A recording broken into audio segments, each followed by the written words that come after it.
Le chemin de l'eau, c'est le titre de ce nouvel épisode de EB, podcast qui vous propose des récits historiques ou contemporains situés entre Cos et Cévennes, entre Sud-Aveyron et Lozère. Et c'est Alain Fournier que l'on retrouve. Il est le président de l'association Nantes Nature et Patrimoine. Nantes, située au sud-est du département de l'Aveyron, est notamment connue pour son extraordinaire réseau de canaux créé par les moines bénédictins il y a un peu plus de 1000 ans. Un réseau, un chemin de l'eau. La commune de Nantes s'est développée à partir de 926, quand les moines bénédictins de l'abbaye de Vabre sont venus s'installer pour installer un monastère dédié à Saint-Pierre de Rome, ici à Nantes. Alors en 926, ils ont installé le monastère qui est passé abbaye en 1125. Alors pourquoi ils sont venus, ces moines, particulièrement ici ? Eh bien, ils sont venus suite à un legs que les moines de l'abbaye de Vabre avaient eu.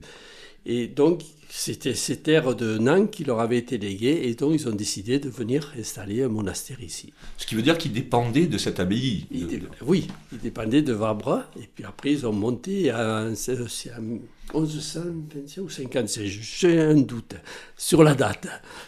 Mais c'est à partir de là que ça a été considéré comme abbaye. Alors, lorsqu'ils arrivent, et assez rapidement, ils vont entreprendre des travaux assez extraordinaires, j'allais dire même presque pharaoniques. Oui, parce que pour s'installer, il y avait déjà un début de village, quand même, qui existait, puisqu'il y avait quand même déjà des habitations. Mais quand ils ont installé le monastère, ils ont, disons, du 10e au 12e siècle, canalisé toute la rivière d'Urzon et créé des tas de canaux pour irriguer tout le village.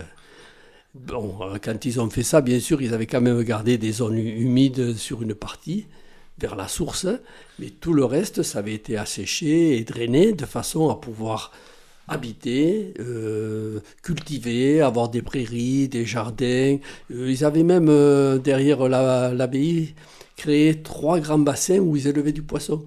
Ils étaient autonomes, ils avaient tout. C'est le bourg qui a été asséché en premier, de façon à pouvoir bien construire, parce que tout le reste... la vallée du Urzon, c'était pratiquement un marécage tout le long. Mais bon, c'est vraiment, ils ont fait un travail extraordinaire. Leur point d'attache, c'est quand même près du Urzon. Ah oui, il fallait être près de la rivière. La rivière, c'est la vie... Sans le Durzon, le village de Nantes n'existerait pas. Donc l'objectif, on l'a compris, c'était d'assécher ces fameux marécages. Il fallait assécher les marécages, une partie des marécages du moins, de façon à pouvoir avoir des cultures et avoir tout ce qu'il faut pour vivre. Et alors, quand ils ont créé les canaux, chaque maison du village recevait de l'eau, puisque les canaux traversent tout le village dans tous les sens. Ça, on va y revenir, parce que c'est extraordinaire. Ah oui, ça c'est... unique. Et donc là, quand ils ont construit tous ces canaux, au départ, en même temps qu'ils ont construit le monastère, ils ont construit le premier moulin. Il fallait vivre, et donc ils ont construit le premier moulin. Donc dans la rue du Moulin, d'ailleurs, il y avait 6 meules qui tournaient. Il y en avait 5 pour la farine, une pour l'huile d'olive, et plus tard, il y a eu une filature. En fait, ils voulaient être tout le temps en autonomie. Ah, ils étaient tout le temps en autonomie. Et il y a eu même après, c'est le moulin de Saint-Martin qui est construit sur un des canaux, d'ailleurs. Il n'est pas sur le Durzon même, il est sur un des canaux créés par les moines. Et c'était le moulin de Saint-Martin, c'était une forge, puisque c'était le martinet, c'était le forgeron qui travaillait le cuivre. Des moulins, il y en a partout ici. Oui. Ah oui, il y en a partout.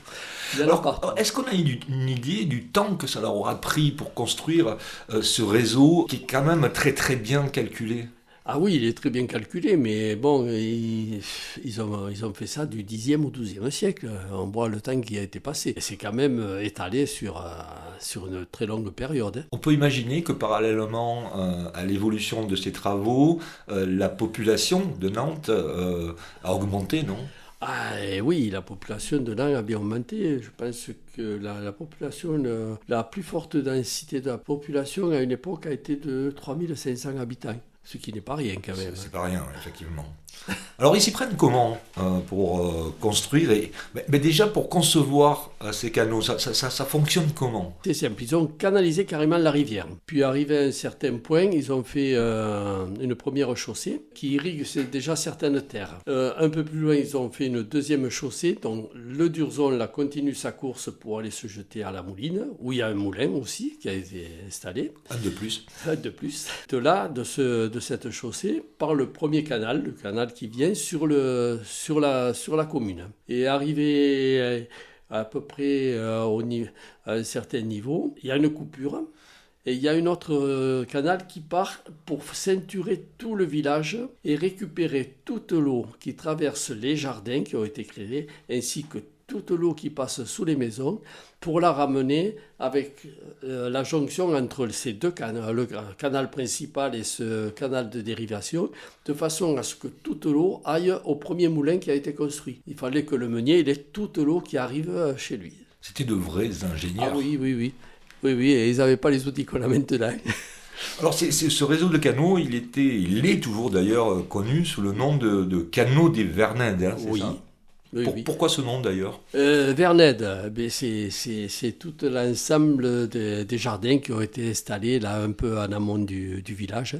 Il y a plus de 100 jardins. À l'époque, il devait y en avoir même davantage, puisqu'il y en a certains qui ont été transformés depuis par les agriculteurs à un grand champ de culture. Mais vraiment, c'est vraiment un projet extraordinaire qu'ils ont eu là. Alors ça a permis, évidemment, donc d'assécher les marécages, ça c'était le but premier, d'alimenter ces fameux moulins, et puis surtout de rendre les terres cultivables. C'est pour ça d'ailleurs que plus tard, on a nommé Nantes le jardin de l'Aveyron. Oui, les jardins de l'Aveyron, oui, parce qu'il y avait beaucoup de cultures. Hein, et c'est vrai que c'est au XVIIe siècle qu'il y a eu les grands marchés qui se sont installés. D'ailleurs, sous la halle, qui est du XIVe siècle, il y avait eu énormément de grands marchés qui se tenaient à Nantes. C'était les marchés qui étaient vraiment très importants pour la région. Hein. Donc c'est grâce à ces canaux finalement que le village s'est développé. C'est grâce à ces canaux que le village a pu se développer et vivre parce que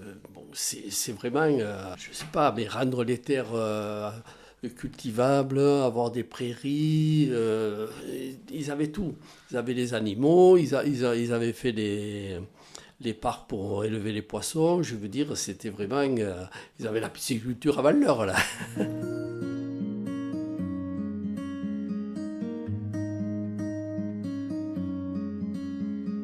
L'influence des moines bénédictins reste forte jusqu'au XVIIe siècle, avec notamment l'ouverture d'un collège par les doctrinaires, ordre lié à l'enseignement religieux. Mais lors de la Révolution française, à partir de 1789, les biens de l'Église sont nationalisés, les ordres religieux supprimés, les bâtiments vendus comme biens nationaux. L'abbaye de Nantes est fermée à cette époque et les derniers moines sont chassés ou dispersés. À un moment, il y a eu le choix, il y avait presque plus de moines. Donc la population de Nantes a dû choisir à garder soit l'abbatiale Saint-Pierre, soit l'église Saint-Jacques, qui était l'église paroissiale pour les habitants.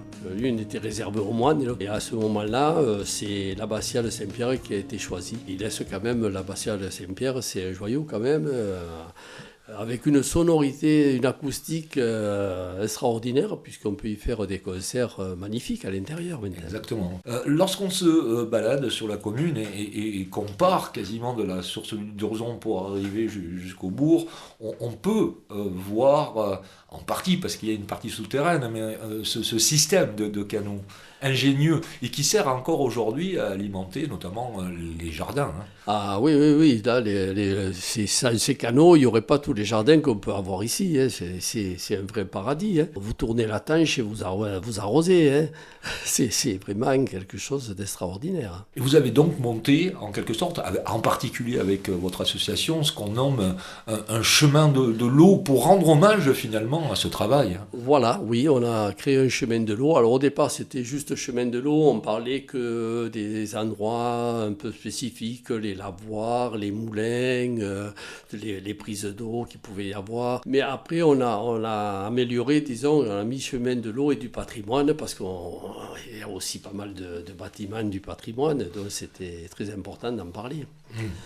D'ailleurs, le Nang, on peut en parler, c'est le village où Jean Hugo est venu en promenade. Il est venu, il a loué une année, il est venu. Il cherchait un endroit où il pouvait retrouver ce qu'il aimait peindre, les paysages. Parce qu'à Lunel, là où il était, ça se modernisait. Il y avait des canaux qui étaient creusés, mais alors des gros canaux. Il y avait des gros travaux, des gros tracteurs dans les champs. Et lui, il avait besoin donc, de son outil de travail, c'était le labour avec les bœufs, le paysan simple. Et donc, il s'est très plu ici et il s'est installé à Nam. Il est resté à Nam. Et d'ailleurs, à l'abbatiale de Saint-Pierre, on a 3 vitraux qui ont été offerts, dessinés et offerts par Jean Hugo. Ça fait partie du patrimoine. Ça fait partie du patrimoine, oui. Alors, j'aimerais qu'on revienne sur l'importance de ces moulins, puisque vous l'avez dit, il y en a plusieurs ici, avec des fonctions différentes, ou en tout cas qui ont eu des fonctions différentes au fil du temps. Ah ben oui, si on prend par exemple le moulin de Saint-Martin, au départ c'était un moulin à martinet, donc c'était le forgeron qui travaillait le cuivre, puis c'est devenu une scierie menuiserie qui a brûlé en 96. Et c'est en 2012 avec l'association, à l'époque l'association s'appelait Cano et Vernède, qu'on a créé la SAS Saint-Martin pour racheter le moulin. Et maintenant ce moulin produit de l'électricité. Voilà, relié au réseau EDF. Et on peut le visiter ? Pour l'instant, pas trop, non, parce qu'il y a encore, c'est un gros chantier encore. Alors, hormis ce moulin, il y en a d'autres, hein ? Oui, donc dans la rue du Moulin, là, dont il y avait les 6 meules qui tournaient, 5 pour la farine, 1 pour l'huile de noix, et la filature. Et la filature, apparemment, il y aurait peut-être un projet, il y a des gens qui auraient un projet de réouvrir une filature, donc ça serait très intéressant. Après, à la Mouline, il y avait un autre moulin qui travaillait aussi. Tout ça, c'était avec l'eau du Durzon. Alors, l'eau du Durzon, il faut le préciser, elle a une température constante. Ah oui, température constante qui va... Hiver comme été. Hein. Oui, entre 9 et 11, 12 degrés. Quoi. Là, si vous rencontriez des plongeurs qui ont exploré la source, ils vous diraient qu'à 11 degrés, à l'intérieur de la source, il ne fait pas très chaud. Sauf l'hiver, finalement. L'hiver, lorsqu'on y met les mains, l'hiver, on quand se réchauffe. on trempe, s'il fait froid, s'il fait -1, -2, qu'on trempe les mains dans l'eau, eh bien, elle se réchauffe. Et c'est une particularité quand même assez unique, ça. Ah ben oui, c'est particulier, oui. Oui. Par contre, quand on met les mains, si on veut se baigner, même en été dans le Durzon... ça, il vaut mieux aller dans la Dourbie. Hein, oui, je pense. Ce que l'on peut dire, c'est que au-delà de leur réalisation matérielle, les moines bénédictins ont également contribué à la vie intellectuelle, spirituelle également de la région, avec notamment un collège des pères doctrinaires hein, qui a été ouvert à Nantes, je crois que c'était au XVIIe siècle. Oui, il y avait une école. Oui, il y avait une école on avait à Nantes, on avait l'école publique et l'école privée. Donc ils avaient un véritable engagement dans la vie de la cité. Ouais. Alors par contre, on se trouve ici, à l'occasion de cet enregistrement, dans la chapelle des pénitents blancs. Là, est-ce que ça a un rapport avec toute cette histoire ou est-ce que ça n'est une autre ? Non, ça n'est une autre, tout simplement. Ça n'est une autre. Hein. Les pénitents blancs, ils s'occupaient des personnes qui étaient dans le besoin, ils s'occupaient des enterrements. D'ailleurs, ici, dans la chapelle, on a toutes leurs bâtons de procession qui sont classés aux objets du patrimoine. La confrérie des pénitents blancs, ici, la chapelle a été construite en 1684 et la confrérie s'est arrêtée, si je ne me trompe, à la guerre de 14. Donc c'était bien après. Ah oui, bien après les bénédictins, oui. Et l'eau, aujourd'hui, elle a toujours une importance capitale. L'eau, elle est toujours d'une importance capitale. Hein. Là, c'est sûr que si on apprend que le Durzon y baisse, tout le monde s'inquiète. Hein. Quand on voit tout ce qui est irrigué, on a des petits maraîchers qui sont installés. Bon, ils ont l'eau là, qui arrive directement. Vous vous rendez compte, là, il n'y a pas de compteur, rien. Hein. Plusieurs fois, on a entendu parler de nous installer des compteurs. Mais bon, je crois que personne n'est prêt à accepter ça. Hein. L'eau, c'est du commun, ça appartient. Et là, elle arrive librement directement de la rivière par les canaux. Et C'est un bien public ici. C'est un bien, oui, c'est un bien commun. C'est à tout le monde. Alors ces réseaux qui sont tout de même assez sophistiqués, j'imagine qu'ils continuent à être, au jour d'aujourd'hui, entretenus. Et justement, on a de la difficulté pour l'entretien à l'heure actuelle parce que il y a il faut plus toucher à rien.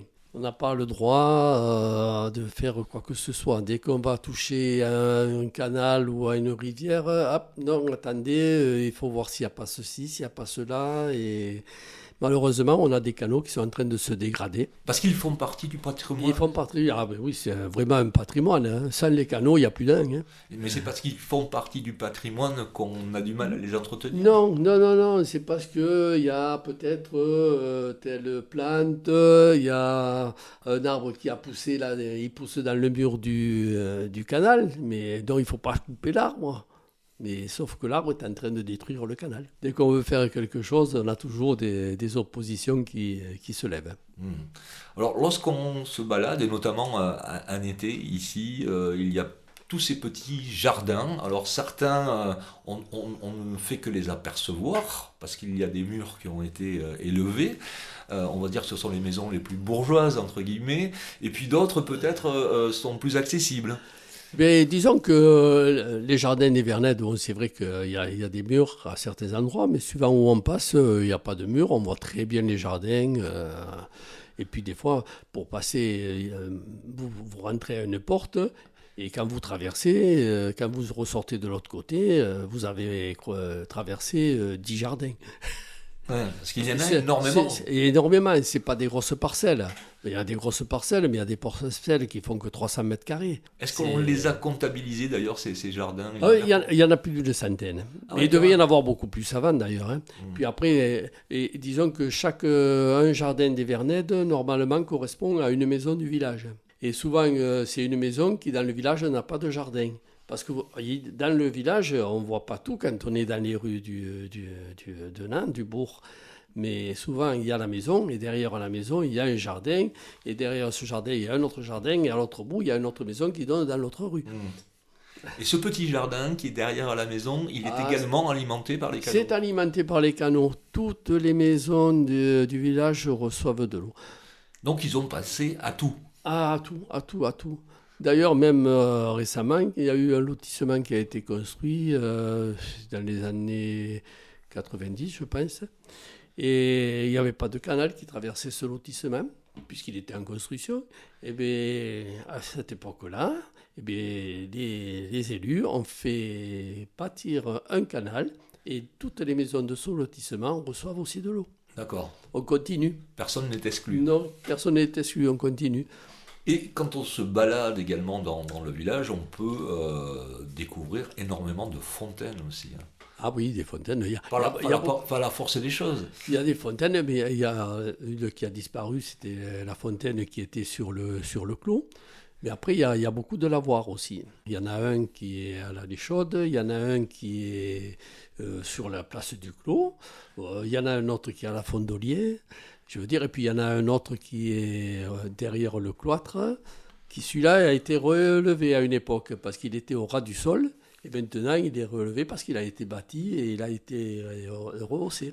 Ça veut dire que les femmes, lorsqu'elles allaient laver le linge, elles étaient à genoux. À genoux, elles lavaient. Ça faisait mal au dos et c'est pour ça qu'on les a relevées. Et le linge était étendu sur l'herbe, qui maintenant s'appelle le parc du Clos. Parce que le parc du Clos, avant, il s'appelait... Ah, mais c'était l'herbe. C'était l'herbe, hein, c'est ça. L'herbe. D'ailleurs, c'était à partir de la filature qu'il y avait une autre roue qui avait été construite sur le parc du Clos. Et avec une courroie, la filature faisait fonctionner 2 batteuses.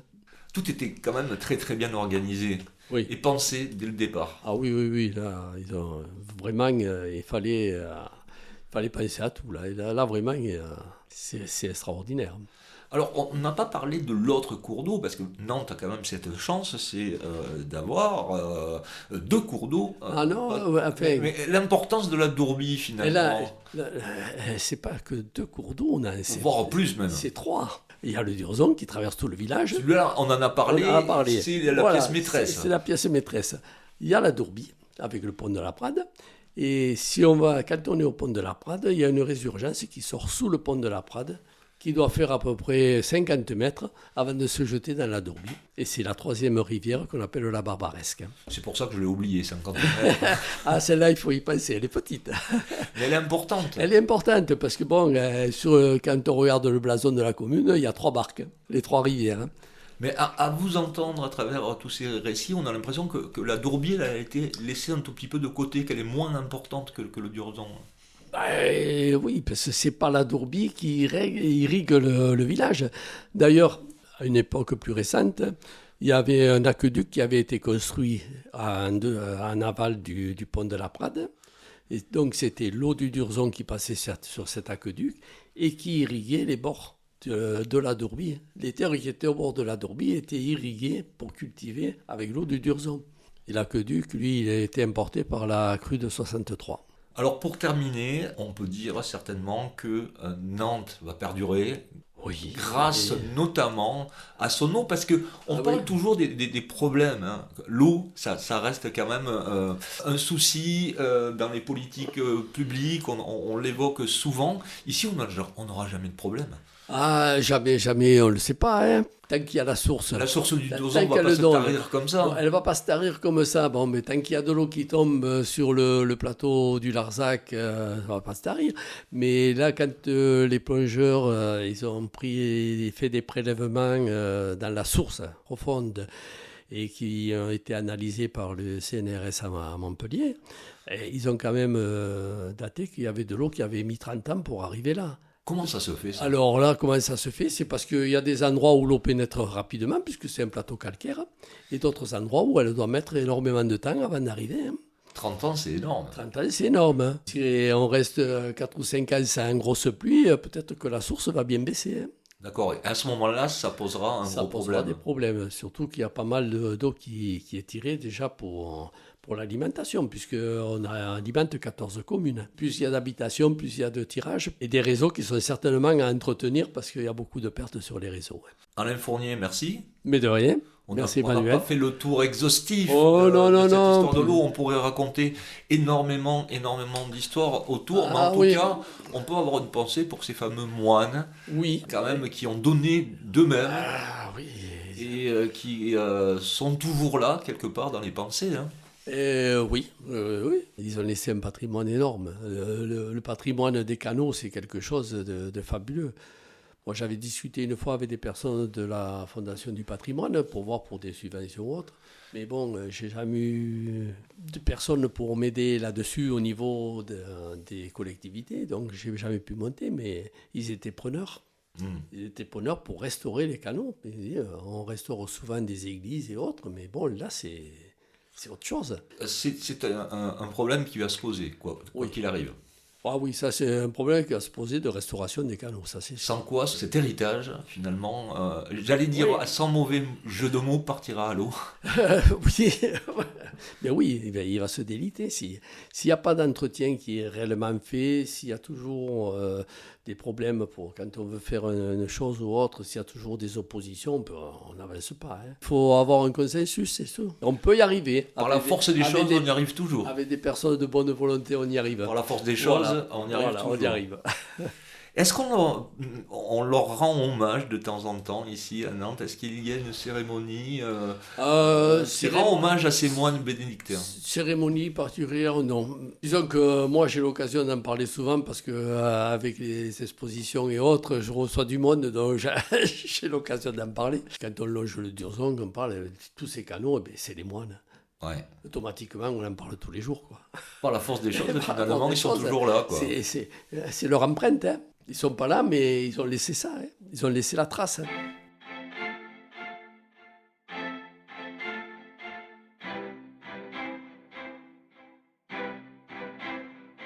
C'est la fin de cet épisode, le second d'une série de récits historiques ou contemporains glanés sur ce beau territoire entre Cosses et Cévennes, entre Sud-Aveyron et Lozère. Au sujet de ce chemin de l'eau évoqué dans cet épisode, sachez que vous pouvez vous procurer le livret édité par l'association Nantes Nature et Patrimoine, notamment auprès de l'Office de tourisme Larzac et Vallée. À noter aussi les travaux réalisés par les Nantais Monique et Alain Bonnemer. N'hésitez pas à vous abonner à EB, le podcast sur votre plateforme d'écoute favorite et on se retrouve bientôt pour un nouvel épisode. Salut.